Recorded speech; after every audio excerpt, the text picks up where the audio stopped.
दोस्तों, आज के वीडियो में हम बात करेंगे एक बहुत महत्वपूर्ण फैसले के बारे में जो हाल ही में सुप्रीम कोर्ट ने लिया है।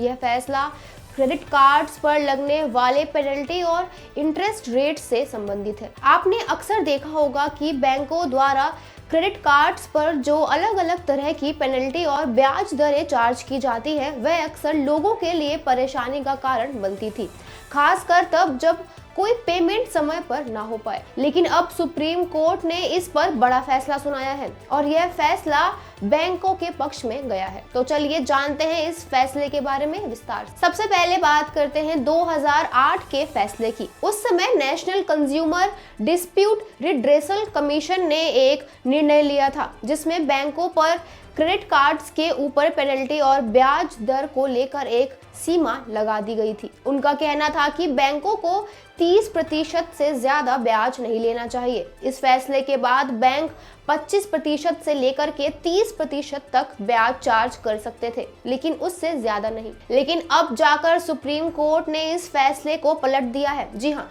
सुप्रीम कोर्ट ने कहा है कि बैंकों को इस मामले में पूरी आजादी है, यानी अब बैंकों को यह तय करने का अधिकार मिल गया है कि वे क्रेडिट कार्ड पर कितनी पेनल्टी और ब्याज दर चार्ज करेंगे। सुप्रीम कोर्ट के फैसले के अनुसार बैंकों को अब यह अधिकार मिला है कि वे क्रेडिट कार्ड पर कितना भी ब्याज और पेनल्टी लगा सकते हैं। साथ ही रिजर्व बैंक ऑफ इंडिया ने बैंकों को यह अधिकार दिया है कि वे अपने बोर्ड ऑफ डायरेक्टर्स की सलाह पर यह निर्णय ले सकते हैं। वहीं 2008 में NCDRC ने बैंकों के द्वारा ज्यादा ब्याज चार्ज करने पर रोक लगाई थी, जो अब सुप्रीम कोर्ट के फैसले से हटाई गई है। अब जानते हैं कि आखिर इस फैसले का कंज्यूमर्स पर क्या असर पड़ सकता है। अगर किसी कस्टमर ने पेमेंट समय पर नहीं किया तो बैंक अब 30% से ज्यादा ब्याज चार्ज कर सकते हैं। साथ ही बैंक अपनी मार्केट कंडीशंस और कस्टमर के हिसाब से ज्यादा ब्याज भी लगा सकते हैं। इसके अलावा इस फैसले से बैंकों को ज्यादा रेवेन्यू मिलेगा, क्योंकि अब वे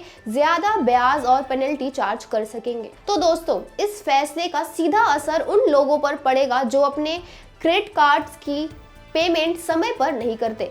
अब उन्हें ज्यादा ब्याज और पेनल्टी का सामना करना पड़ सकता है। इस फैसले से बैंकों को बेहद फायदा होगा, लेकिन कंज्यूमर्स के लिए यह थोड़ा मुश्किल हो सकता है। आपको इस फैसले के बारे में क्या लगता है? क्या यह सही है? कृपया हमें अपने विचार कमेंट बॉक्स में जरूर बताएं। तब तक के लिए धन्यवाद।